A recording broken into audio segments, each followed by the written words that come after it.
नमस्कार।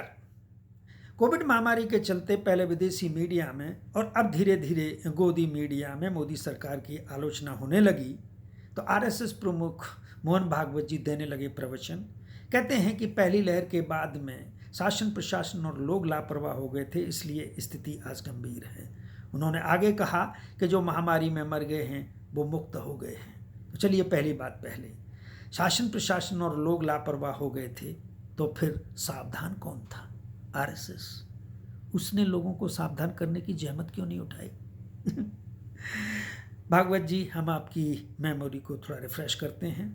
28 जनवरी को हमारे देश के प्रधानमंत्री नरेंद्र मोदी जी ने वर्ल्ड इकोनॉमिक फोरम डावोस की एक वर्चुअल कॉन्फ्रेंस में सारी दुनिया के सामने यह भाषण दिया था कि भारत ने कोविड महामारी पर प्रभावी नियंत्रण पा लिया है और इसके साथ खुद ही नहीं बल्कि दुनिया और मानवता को बचा लिया है।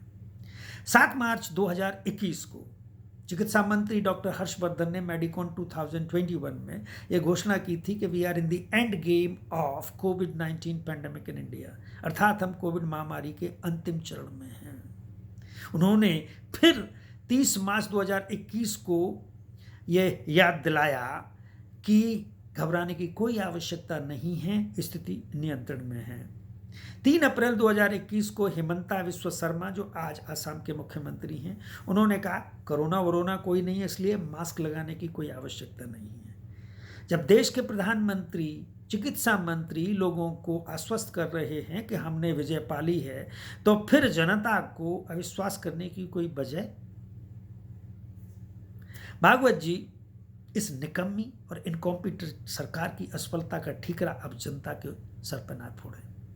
आपने आगे कहा कि जो महामारी में मर गए वो मुक्त हो गए हैं, अर्थात जो लोग मर जाते हैं वो मुक्त हो जाते हैं। अच्छा दर्शन है भागवत जी।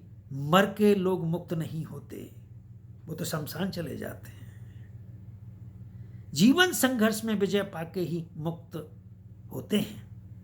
महामारी में एक व्यक्ति मर जाएगा, मुक्त हो जाएगा, दूसरा व्यक्ति उसकी चपेट में आ जाएगा। इसलिए महामारी पर विजय प्राप्त करके ही मुक्त हुआ जा सकता है। जिन लोगों में परिस्थितियों को बदलने का साहस नहीं होता, वो लोग परिस्थितियों से समझौता कर लेते हैं।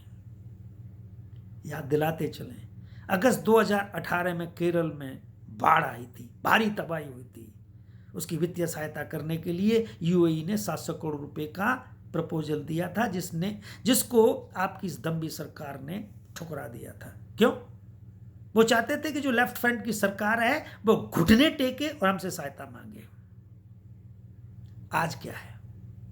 जिन देशों की हम मदद करते थे, बांग्लादेश, भूटान, श्रीलंका, आज और भी दूसरे देश हैं, आज हम उन्हीं से भीख मांग रहे हैं। आपके इस झूठे राष्ट्रवाद ने, हिंदुत्ववाद ने हमें निरीह, असहाय और भिखारी बना दिया है। आज आप महामारी से लड़ने के लिए एकजुट होने की बात कर रहे हैं। भागवत जी, आपने इस एकजुटता के प्रोजेक्ट पर कभी काम किया है? आपने तो मानव को मानव से लड़ाया है, इस देश को जाति और धर्म के नाम पर लड़ाया है। अरे, कोविड महामारी के चलते सोशल डिस्टेंसिंग जैसे नाम आज हमें पता लगे हैं। मानव से मानव के बीच में 2 गज की दूरी होना चाहिए इस बीमारी से लड़ने के लिए, आज मालूम चली है। परंतु आप तो इस सोशल डिस्टेंसिंग के फॉर्मूले पर बरसों से काम करते चले आए हैं। अरे, ये तो खत्म होते ही महामारी, ये 2 गज की दूरी भी खत्म हो जाएगी, परंतु आपने मानव मानव के बीच में, जातियों और धर्मों के बीच में जो इतनी लंबी और गहरी खाई कर दी है, उसका क्या होगा? आपने हमारी गंगा जमुना, जो तहजीब है, जो संस्कृति है, उसको तार तार करके रख दिया है।